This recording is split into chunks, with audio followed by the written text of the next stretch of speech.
Queen wanted coronation dress to emblems from across the globe. Queen Elizabeth II was adamant her historic 1953 coronation dress should represent countries from around the world over which she reigned. The richly embroidered satin dress, created by British couturier Sir Norman Hartnell, is regarded as one of the most important examples of 20th century design.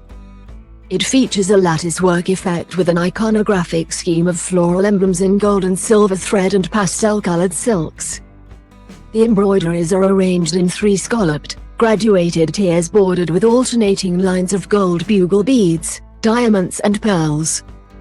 Sir Norman said the Queen made clear she was unwilling to wear a gown bearing the emblems of all 4 British nations without those of the Dominions where she was also monarch. The design process began in October 1952, after Sir Norman was personally asked by the monarch. Having previously designed her wedding dress almost exactly 5 years before, he produced a total of 9 sketches, with the Queen selecting the 8th but requesting that more colour be added rather than just silver embroidery.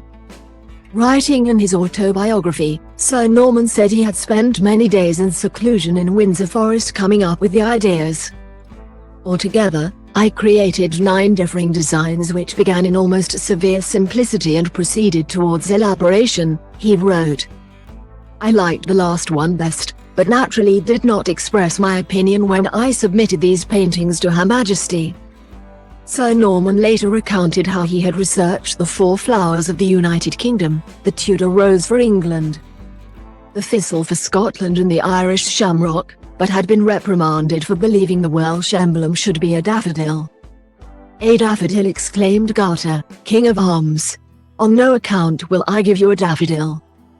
I will give you the correct emblem of Wales, which is the leek, he wrote. The leek, I agreed, was a most admirable vegetable, full of historic significance and doubtless of health-giving properties, but scarcely noted for its beauty. Could he not possibly permit me to use the more graceful daffodil instead? No. Hartnell. You must have the leek, said Garter, adamant. The final design, shown by Sir Norman to the Queen at Sandringham, included the maple leaf for Canada, the wattle flower for Australia, the fern for New Zealand, the protea for South Africa, the lotus flower for India and Ceylon, and wheat, cotton and jute for Pakistan. The Queen remained monarch of Canada, Australia and New Zealand for the rest of her life and a number of other Commonwealth realms. But South Africa, Sri Lanka, formerly Ceylon, and Pakistan later went on to become republics. Elizabeth II was never Queen of India, which became a republic before she acceded to the throne. But the country has remained part of the Commonwealth. Silk for the dress was produced at Lady Hartdyke's silk farm at Lullingstone Castle, Kent, and was woven by Warner & Sons in Essex. It took a team of 12 seamstresses, using 18 types of gold thread, 500 hours to complete the Queen's embroidered cipher in the border of wheat ears and olive branches, which symbolize prosperity and peace. Sir Norman became the first couturier to be knighted when he received that honor at the time of the Silver Jubilee in 1977, shortly before his death in 1979.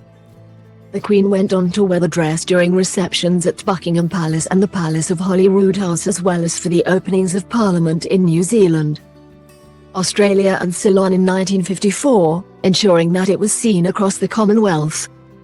The historic item now forms part of the royal collection, but was made available for the public to view in July last year, to celebrate the Queen's Platinum Jubilee.